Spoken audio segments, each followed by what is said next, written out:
आप कल्पना करें कि आप फिजिक्स के विद्यार्थी हैं या फिजिक्स के प्रोफेसर हैं, भौतिक विज्ञान के। तो जैसे जैसे उसको पढ़ते हैं, उस विषय पर कल्पना करते हैं, उसमें चिंतन करते हैं, इस दुनिया को हम उसी तरह से देखते हैं। जब फिजिक्स में ये पता चला, अनेक खोज से ये पता चला कि मैटर का अस्तित्व नहीं है, द्रव्यमान नहीं होता है, ये सब घनीभूत ऊर्जा है।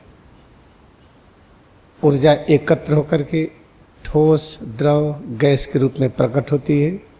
तो जब हम दुनिया को देखते हैं तो इस कल्पना को अपने साथ रखते हैं या इस अनुभूति को साथ रखते हैं, या जो किताबों में पढ़े हैं, जो इम्तहान दिए हैं, जिसके आधार पर फिजिक्स के प्रोफेसर कहे जाते हैं, इस पढ़े हुए विचारों को अपने साथ रखते हैं। फिर जब देखते हैं कोई चीज़ ठोस है तो साथ ही साथ ये सोचते हैं कि जो ठोस दिखाई पड़ता है ये सही नहीं है, ऊर्जा की तरंगें ठोस के रूप में प्रकट हो रही है। जो आदमी बॉटनी का प्रोफेसर है वो पूरी इस दुनिया को वनस्पति जगत के साथ देखता है। जो जूलॉजिस्ट है, जंतु विज्ञान का है, वो पूरी दुनिया को इस जंतु विज्ञान के तरह से देखने का प्रयास करता है।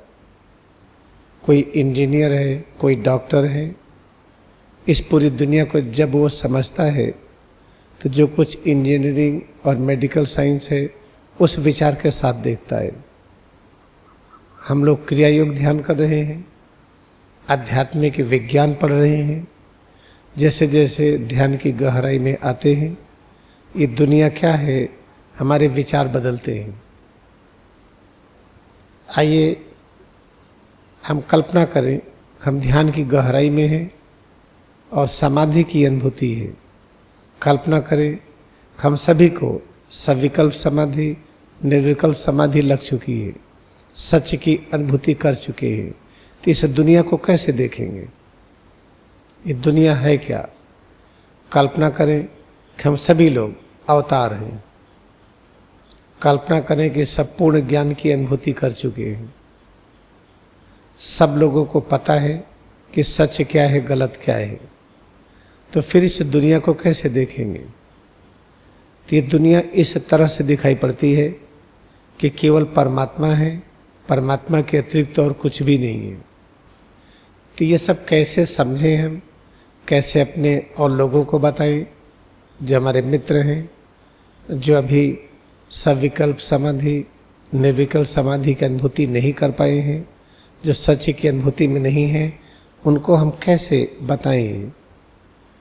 क्योंकि जब कोई चीज़ अच्छी होती है तो उसे बांटने का मन करता है। तो आइए हम कल्पना करें कि हम सभी लोग अवतारी पुरुष हैं, पूर्ण ज्ञान की प्राप्ति कर लिए हैं, और जितने भाई बंधु और हैं सब परम ज्ञान की ओर बढ़ रहे हैं। तो आइए हम लोग अपने अनुभूति को लोगों को बताएं। तो परमात्मा जो केवल परमात्मा के रूप में ही है, वही सब रूपों में है। तो सबसे पहले परमात्मा के गुणों को देखें। परमात्मा स्थिर हैं, अव्यक्त हैं, एक हैं, अविभाजित हैं, अद्वैत हैं, सर्वव्यापी हैं, सर्वशक्तिमान, सर्वज्ञ तत्व के रूप में, परम शांति तत्व के रूप में, परम आनंद तत्व के रूप में है। जब परमात्मा को देखते हैं कि एकदम स्थिर है, अचल है, तो परमात्मा में एक ज्ञान और है कि कुछ भी असंभव नहीं है और ज्ञान को छुपाया नहीं जा सकता। तो कुछ भी असंभव नहीं है। अगर परमात्मा अचल है, स्थिर है, तो क्या परमात्मा में ये ज्ञान है वो चल के रूप में भी प्रकट हो, वो अस्थिर तत्व के रूप में भी प्रकट हो? हाँ, ये ज्ञान है। तो परमात्मा प्रकट हुए। प्रथम जो चल रचना है, जो प्रथम गतिमान स्थिति है, जिसे शिव शक्ति कहते हैं, जिसे आदि भगवान कहते हैं, वो शिव शक्ति के रूप में प्रकट हुए, जिसमें हम अनुभव करने लगे कुछ चीज चल रही है, गति कर रही है। ऊर्जा की तरंगें, ऊर्जा की भिन्न भिन्न तरंगें, कहीं पर गति तेज, कहीं पर गति कम। विचार तरंगें, कहीं पर विचार तेजी गति से चलता है, कोई कोई विचार धीमी गति से चलते हैं। इस तरह से याद रखें कि परमात्मा जो अचल है, स्थिर है, वो प्रकट हुए जब चल रचना के रूप में, गतिमान रचना के रूप में प्रथम अभिव्यक्ति शिव शक्ति के रूप में हुई।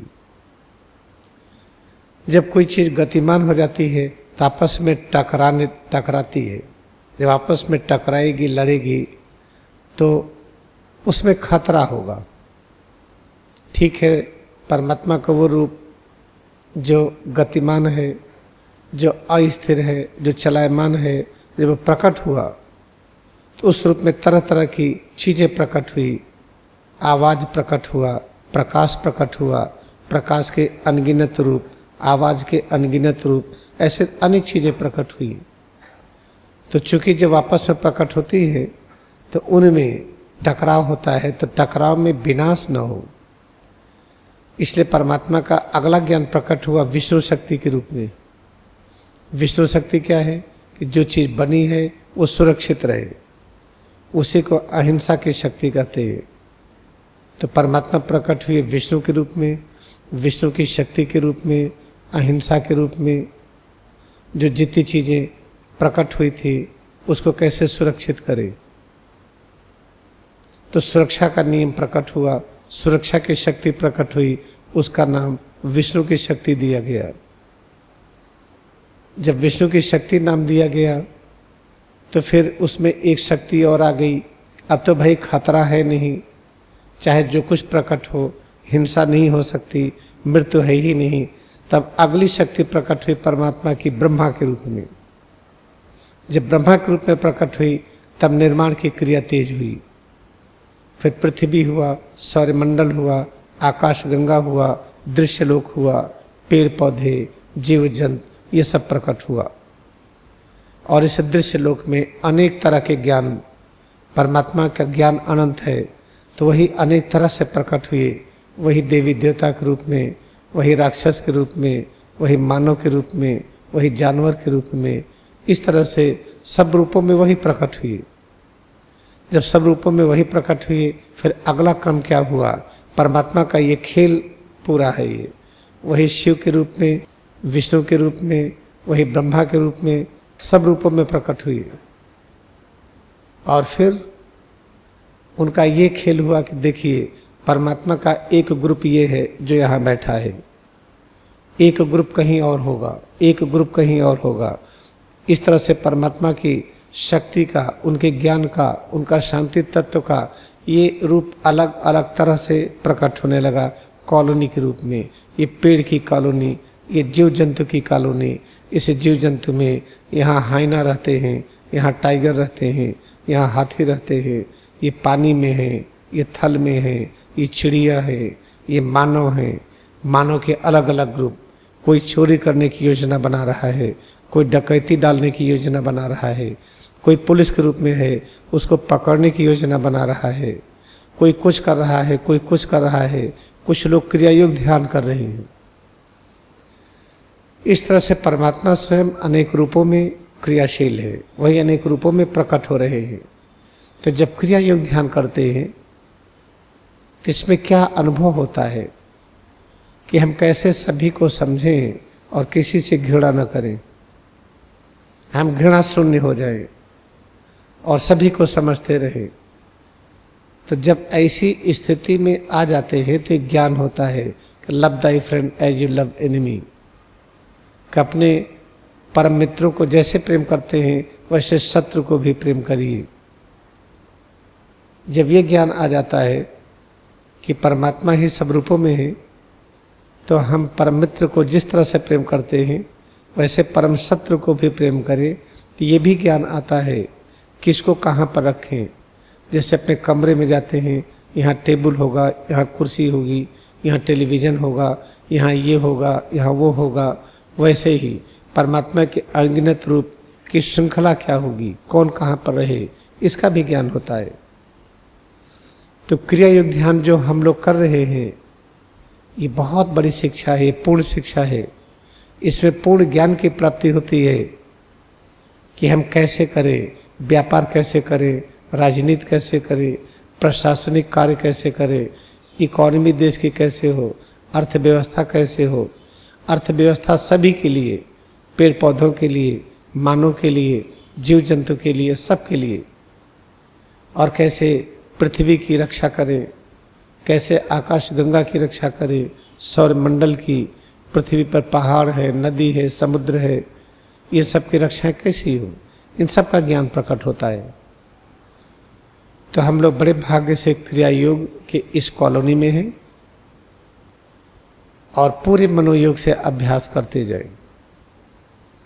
बस एक काम करे का अभ्यास किसी दिन न छूटे, आप अभ्यास करते रहिए। आश्रम के अतिरिक्त बाहर कहीं खाना पीना ना खाइए। खाने पीने से संबंधित किसी चीज़ की कोई आवश्यकता है, कुछ है तो यहीं पर वार्तालाप कर लें। बाहर से कोई चीज़ खरीदना है तो केवल आप फल खरीदें, वो फल जो पके हुए हैं, कच्चा फल नहीं, उसका उपयोग खाने की तरह ही करें। ऐसा न समझें कि खाना अलग है, फल तो पानी है। मैं अमेरिका में गया, खाना खाने के बाद लोग फल ला करके दिए, तो हमने कहा नहीं भाई मैं खाना खा चुका हूँ। कहते फल तो पानी है। तो ऐसा मत समझिए, फल को ही खाने के रूप में प्रयोग करें। अगर इस नियम में आते हैं तो केवल आश्रम का खाना खाएं। बाहर से कुछ भी लेना है तो आप फल ले सकते हैं, उस फल को खाने की तरह ही खाइए, उसको अलग मत समझिए। तो आप देखेंगे किसी भी प्रकार की समस्या नहीं होगी। तो निष्कर्ष क्या है कि इस पूरी दुनिया को जब तक इतना न समझ लें कि हम परम शत्रु को परम मित्र की तरह प्रेम करें, ये सब जानते हुए भी सबका कहाँ कहाँ स्थान हो और रहने का, उठने का, बैठने का, जब तक इसका पूर्ण ज्ञान न प्राप्त हो जाए क्रिया योग ध्यान करते रहें।